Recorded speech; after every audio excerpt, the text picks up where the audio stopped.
law of assumption is not the only law that governs this universe. Actually, there are several spiritual laws that can even be found in the 7 Hermetic principles. But today, I'm going to talk about one of my favorite laws that governs this universe as a tarot reader as well, and as a psychic, because this is a very easy law to apply in order to manifest everything that you want. And so many people, they kind of lose track of this law.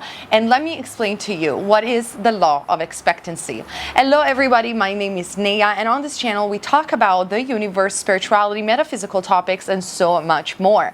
And like I said, I don't like that every single thing, like the law of attraction or the law of assumption, becomes a religion for human beings, or it just becomes a community, because the universe is in constant expansion and we are constantly learning things about ourselves and about the laws of this universe. And I actually think that we should learn more than just the law of assumption in order to create our own way of manifesting, because you're not doing anything wrong and you are already a master manifester. And so I kind of don't support, and I already made a video about this, that you're not doing anything wrong. I don't support the idea of you're not getting what you want, so you must do something wrong. You're not doing anything wrong. You need to realize the natural ways for you to manifest by studying the different laws of this universe, and that's all that is to it. So today we are talking about the law of expectancy. What is the law of expectancy? We apply the law of expectancy so many times in our lives without even being conscious of it, exactly like we do with the law of assumption or the law of attraction in and of itself, or any other laws, like even the law of gravity. You're not really aware, like you could apply the law of gravity even if you wouldn't be aware of it, right? It's the same thing. So in our mind, what happens is that we have desires that belong to us, that are precious to us, and we shouldn't judge them because they are precious to us. But there is a difference sometimes between what we want and what we expect. Most of you guys know that I'm a firm believer that who you are creates your hologram, and you don't get what you need, you don't get what you want, you get what you are, because reality is a mirror reflection of you. However, you also do get what you subconsciously expect, because so many people might say, oh, but I'm expecting this thing to happen in this time frame, and then it didn't happen. No. It's about the expectations of your subconscious mind, and not very much about the timing in which it happens. So what do I mean by the expectations of your subconscious mind? Many people do this subconsciously. Like I said, they do expect the worst in situation, and you can see their expectancy or your expectancy through your subconscious behaviors, which are presented to you in your day-to-day life. With subconscious behaviors, I mean things such as, I get this a lot, especially when I do tarot reading, people that ask me about an SP or a special person, and the question that most of them have is, can you please look at the tarot if there will be any obstacles or there is any third party involved in the situation, even though there is any, and they cannot even see it in their third dimensional state. So they are expecting and they are preparing for the worst, because this society has taught us that, you should save money, you'll never know when the dark times are gonna come, you should always look out for the third party, because man, that girl, like, you'll never know, you can't trust anybody. But the problem with this reality and this mindset is that whatever we seek for, we get sooner or later. And the reason that whatever we seek for, sooner or later we get, it's not only because of the law of expectancy, but it's because you are a manifesting machine. And the reason why you are a manifesting machine is because your body and brain is literally serving you to manifest.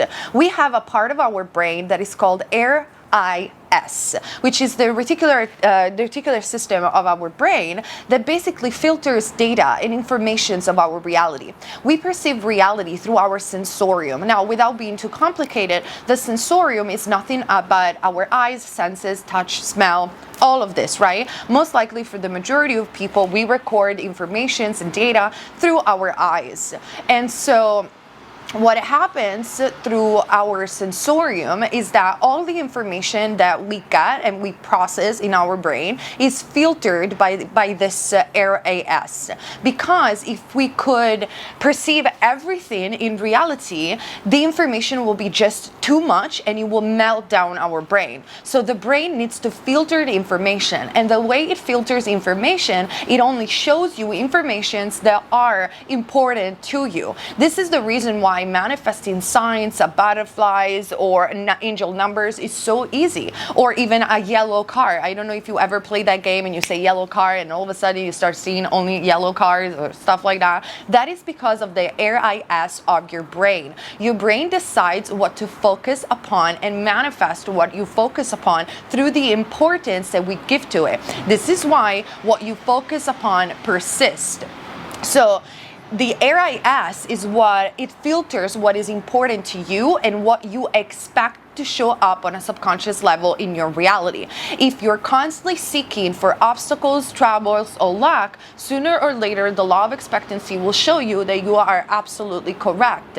And most of the time, like I said in my previous video, what is hindering your progress in manifestation, it's not your self-concept, it's not because you're doing anything wrong, but it's simply because you are in fear of losing something. Or generally speaking, even lack comes from fear. So you are doing this reasoning, this logical reasoning in your mind saying, oh, you know, I better save up for the hard times because you'll never know when I lose money. Sooner or later, the more you save, the more you lose, according to the law of expectancy. Or I should seek, you know, for the third party, or I should look at the phone of my boyfriend or my girlfriend because you'll never know. And sooner or later, you are going to find that you are absolutely right because you expected the worst. And I have so many examples of this. Like, let's say, let me give you this example.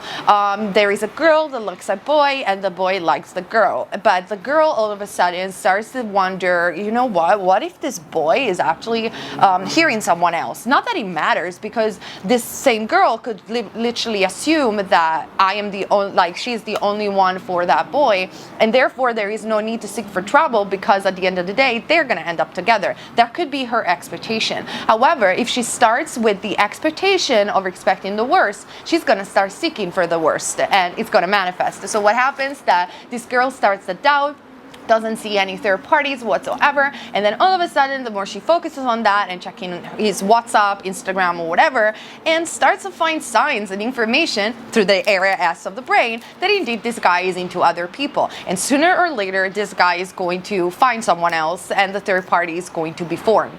That's because you are expecting the worst. The same could happen with money, with the examples that I gave you before.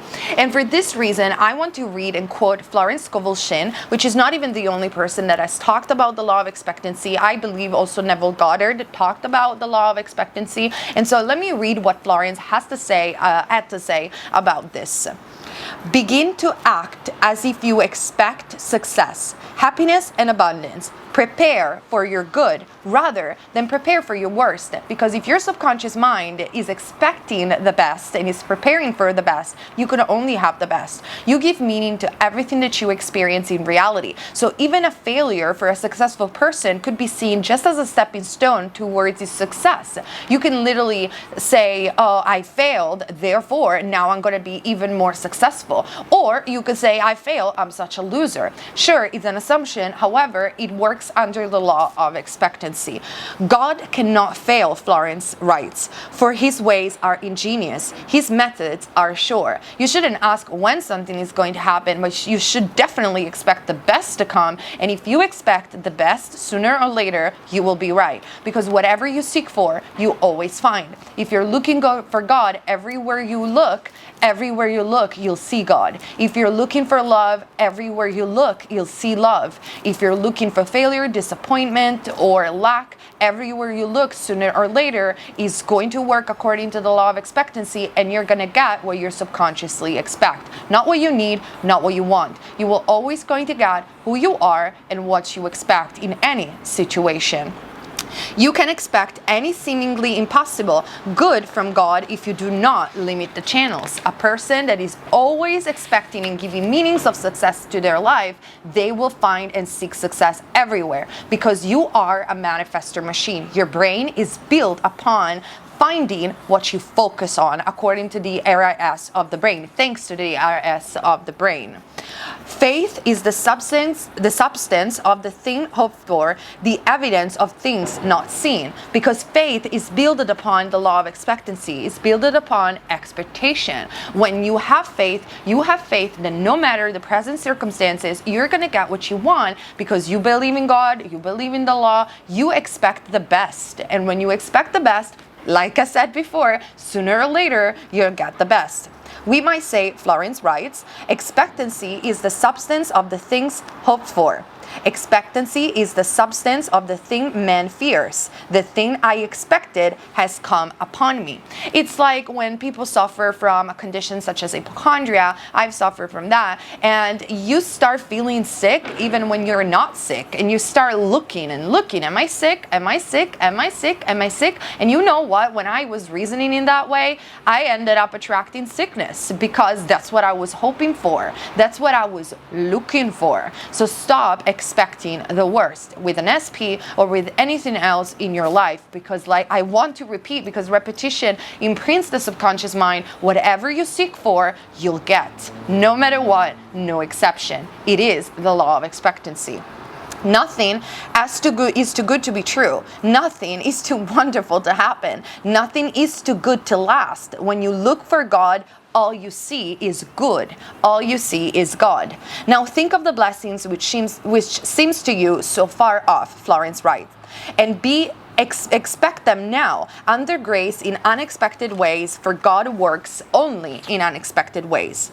I expect the unexpected, my glorious good now comes to pass. And this is one of my favorite affirmations from Florence Scovilshire. The unexpected now happens, so only good comes from me. So from today on, I want you guys to stop expecting the worst, even subconsciously. And the reason why you expect the worst is because in the past you had the worst, or you had some sort of belief system that supported that indeed you're right, you cannot trust people, men always have a third party, they betray you, people betray you, you always have to save money in order to because you're always going to lose money. But you're always right. Don't you see that you are saving money to lose it because you expect to lose them? And why, as a tarot reader, I particularly love the law of expectancy, because the law of expectancy is what tarot readers do.